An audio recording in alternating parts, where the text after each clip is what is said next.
Hi friends, ఎలా ఉన్నారు? మీకొక చిన్న రిక్వెస్ట్. ఈ కథ స్పెషల్. జాగ్రత్తగా విని అర్థం చేసుకోండి. కొంతమందికి అయితే యాంటిక్ వస్తువులను కలెక్ట్ చేసే హాబీ ఉంటుంది. కానీ మనం ఇంటికి తెచ్చుకునే కొన్ని వస్తువులకి మనకు తెలియని ఒక ఎనర్జీ ఉంటుందని మనం గుర్తించుకోవాలి. ఈరోజు మనం హైదరాబాద్కి చెందిన కార్తీక్కి ఒక నెగటివ్ ఎనర్జీ ద్వారా తన జీవితంలో జరిగిన మరువలేని అతి భయంకరమైన అనుభవాన్ని అతని మాటల్లోనే విందాం.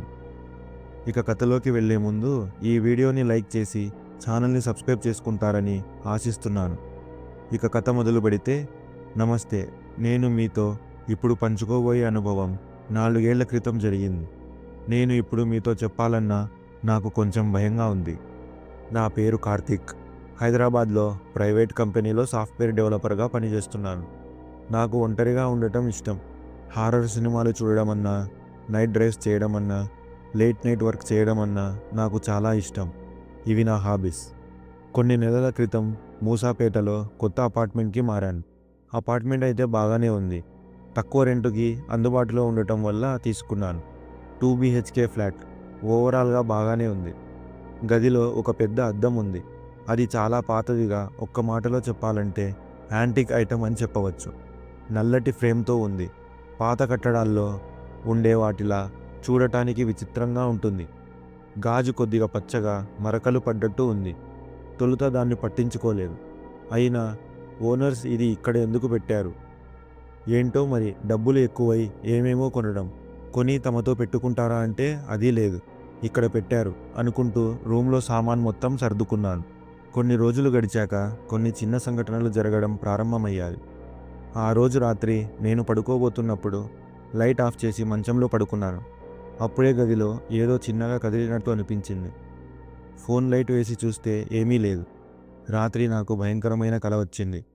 గదిలోనే ఉన్నాను, కానీ ఎవరో నా గొంతు గట్టిగా నొక్కి పట్టుకున్నట్టు అనిపించింది. ఊపిరి ఆగిపోతుందనిపించింది.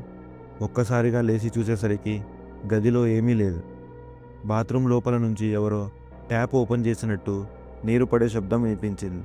కానీ నేను ఒక్కడినే ఉన్నాను. ఒకసారి అద్దంలో నాకు నా ప్రతిబింబం పూర్తిగా స్పష్టంగా కనిపించలేదు. అద్దం పైన దుమ్ము పడి ఉన్నట్లు అనిపించింది. క్లియర్గా చూడటానికి దగ్గరికి వెళ్ళాను. నా శరీరం ముందు వెనక్కి కదులుతున్నప్పటికీ అద్దంలోని ప్రతిబింబం కదలలేదు. ఇవి నేను అనవసరంగా భయపడుతున్నానని అనుకున్నాను. కానీ అసలు భయం అప్పుడే మొదలైంది.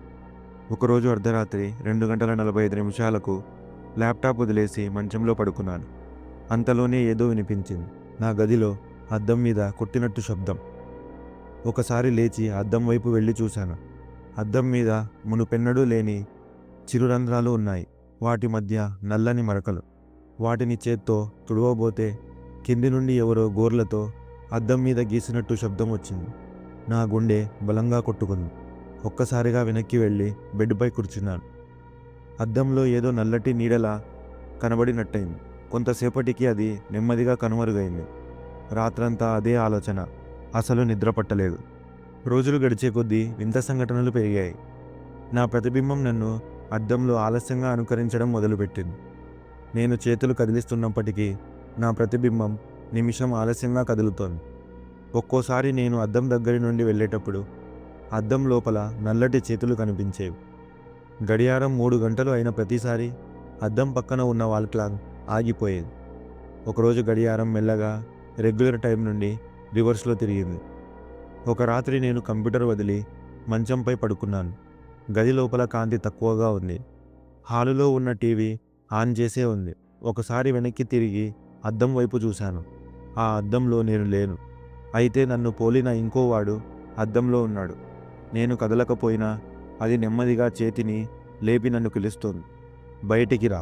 నా గుండె ఆగినంత పనైంది. వెంటనే కుర్చీ పట్టుకుని వెనక్కి వెళ్ళాను. నా గొంతులో మాట రాలేదు. కొద్ది క్షణాల్లోనే అద్దం లోపల ఉన్న ఆ ఆకారం నా వైపు వేగంగా పరిగెత్తింది. అది చూసి నా గుండె పగిలినంత పనైంది. అలాగే షాక్ కొట్టినట్టు అయిపోయింది. రాత్రంతా నా గదిలో చీకటిలోనే ఉండిపోయాను. గడియారం 3:33 ఆగిపోయింది. టీవీ స్క్రీన్ స్టాటిక్గా మారిపోయింది. ఫోన్ ఆన్ చేయడానికి ట్రై చేశాను.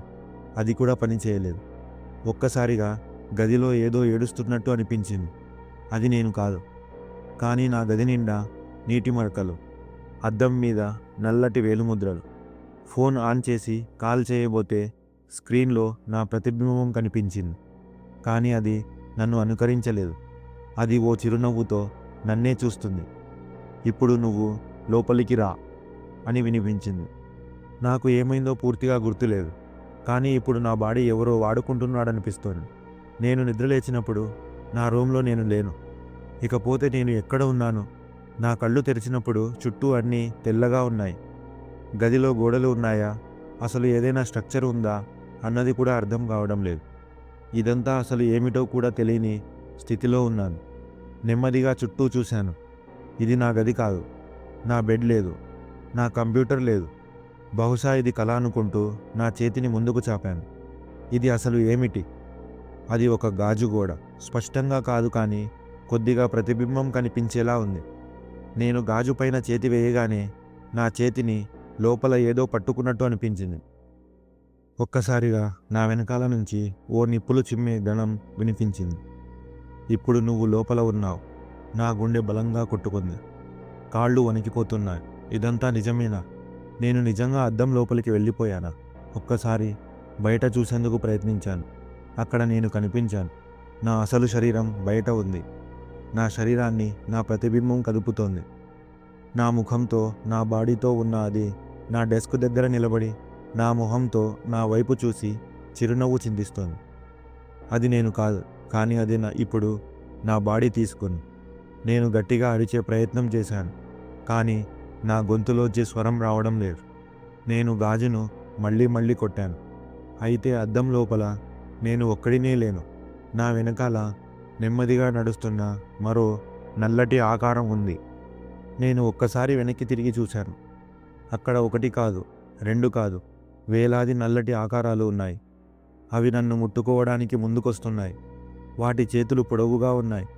ఆకారాలు అస్పష్టంగా ఉన్నాయి, కానీ వాటి కళ్ళు ఉండే స్థానంలో నల్లటి బొట్లు మాత్రమే ఉన్నాయి. అవి నెమ్మదిగా నా పైకి వస్తున్నాయి. నేను వెనక్కి వెళ్ళడానికి ప్రయత్నించాను, కానీ చుట్టూ ఉన్న గాజు గోడలు కదలడం లేదు. అందులో ఒకటి నా చెవిలో నెమ్మదిగా చెప్పింది, నువ్వు ఒక్కడివే కాదు, మేమంతా ఇక్కడే చిక్కుకున్నాం. నా వెనక నుండి ఓ వృద్ధుని స్వరం వినిపించింది. ఒకసారి లోపలికి వేస్తే వెళ్ళలేం. ఆ అద్దం లోపల నా శరీరాన్ని చూశాను. అది నా ల్యాప్టాప్ ఆన్ చేసుకొని వెబ్క్యామ్ ఆన్ చేసింది. నా ఫ్రెండ్స్కి వీడియో కాల్ చేస్తుంది. నా ఫ్రెండ్ వినయ్ కాల్ పిక్ చేశాడు. ఏరా కార్తీక్, ఏం చేస్తున్నావు? నా శరీరంలో ఉన్న అది చిరునవ్వుతో, ఏమీ లేదు వినయ్, కొత్త ఇంట్లో బాగానే ఉంది. ఒకసారి రా, నైట్ స్టే చేద్దాం. నా గుండె ఆగినంత పనైంది. ఇది ఒక్కడినే కాదు, ఇది ఇంకొందరిని ఈ లోకంలోకి లాక్కోవాలనుకుంటోంది. నా ప్రాణం పోయేలా ఉంది. ఏదైనా చేయాలి. మరలా గాజు గోడని తాకాను. అది దృఢంగా ఉంది. నేను బయటికి రావాలి. నేను ఇంకా ఇలానే ఉండిపోవాలా? నేను బయటికి వెళ్ళలేనా? అప్పుడే నా వెనకాల ఓ ముసలి మనిషి మెల్లగా నడుచుకుంటూ వచ్చాడు. అతని కళ్ళల్లో నిరాశ. బట్టలు పాతకాలంలో లాగా ఉన్నాయి. నువ్వు బయటికి వెళ్ళాలనుకుంటున్నావా? అవును, దయచేసి నాకు సహాయపడండి. ఒక మార్గం ఉంది అని అతను అన్నాడు. అతను నెమ్మదిగా ముందుకు వచ్చి నన్ను చూస్తూ అన్నాడు, ఒకరు లోపలికి రావాలి, అప్పుడే ఇంకొకరు బయటికి వెళ్ళగలరు. నా కళ్ళు పెద్దవయ్యాయి. అంటే ఇంకొకరిని ఈ లోకంలోకి లాక్కోవాలని నన్ను అవమానిస్తున్నావా అని ఆ ముసలాయన అన్నాడు. అదే రూల్, ఒకరు లోపలికి వస్తే ఇంకొకరు బయటికి వెళ్ళగలరు అని చెప్పాడు. నేను వెనక్కి తొంగి చూశాను. నా శరీరంలో ఉన్న ఆ ఆకారం నా ఫ్రెండ్స్ అందరికీ మెసేజ్ చేస్తుంది. వాళ్లను ఇంటికి రప్పించడానికి ప్రయత్నిస్తోంది. ఇది నిజంగా ఒక ట్రాప్. నేను ఇప్పుడు నిర్ణయం తీసుకోవాలి. నేను ఇక్కడే ఉండిపోవాలా, లేక ఇంకొకరిని బలి ఇచ్చి బయటకు వెళ్ళిపోవాలా అని. నాకు మరో ఐడియా వచ్చింది.